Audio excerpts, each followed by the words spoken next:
Every video is better if there's cats in it. I'm filming upstairs today because I have the house to myself and I don't feel like freezing my butt off in the basement. Like seriously, it's so cold in there. Sorry if I look a little bit gross. I've decided not to wear any makeup until after prom so that my skin is as nice as possible for prom. So it's getting there. It's getting there. A couple of days ago my friend asked me about something I said as a child, which looking back, I realized I did a lot and was really weird. Although I don't think I was the only one. As a kid, I was basically a compulsive liar. Although, once again, I don't think I was the only one. The lie that I was most recently reminded of is something that I apparently went around telling people all the time somewhere between kindergarten and first grade. Apparently, whenever I was asked about my name, instead of going into the long and slightly awkward explanation of how my parents heard of this hockey player named Manon and then decided to name their daughter after her, simply because they liked the name, I decided to tell them that I was named after a princess in my family. I vaguely remember doing this, although in my opinion it's completely justified, because what 6-year-old girl wants to go around telling people that she was named after a hockey player who her parents have no relation or attachment to? I would also like to point out that my parents are not hockey fans. They just liked the name. Another lie I told about my name, there's actually a few of these, was that I had 2 middle names. But that's not a lie that I came up with. That is a lie that I was told. See, as a child, I would basically believe anything anyone told me. I still do. You know the Australian kid that was in my last 2 videos?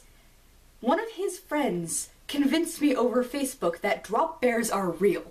That's how gullible I am. If you don't know, drop bears are this mythical Australian creature that supposedly looks like a koala made out of nightmares and eats campers after dropping on them out of the trees. Which, to justify it, is completely believable considering that Australia is pretty scary. There's some weird stuff out there. But I Google imaged it and just kind of and somehow I bought it. I don't know why. It's so photoshopped. It doesn't look real at all. Oh, why? But I believed that for about 4 days. And all of my friends were just like, you know those aren't real, Manon. And I was just like, of course they are. I saw pictures. I'm so dumb. This lie that my parents basically told me was that I had 2 middle names. My real middle name, Alexandra, and then my second middle name, Romana, which is the female version of my grandfather's name, Roman. I believed this because it made sense, as my grandfather had died shortly after I was born. Problem is, it's not true. I only have 1 middle name on my birth certificate, and that is Alexandra. But I believed this so wholeheartedly that I signed all of my school papers with both my middle initials, even though we're not required to use any.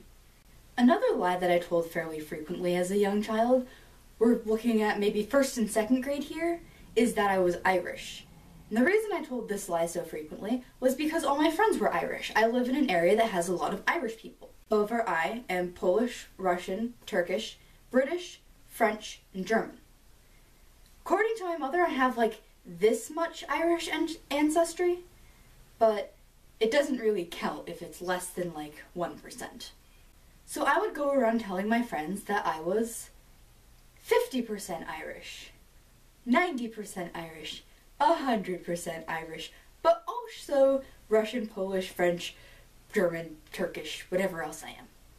In actuality, I am mostly Polish, I think. I think I'm mostly Polish. One of my biggest childhood lies, we're thinking maybe, I'd say this is mostly kindergarten. I think this was a kindergarten thing.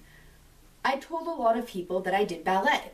If you've never been a little girl in kindergarten, ballet is just about the most fashionable thing you can do.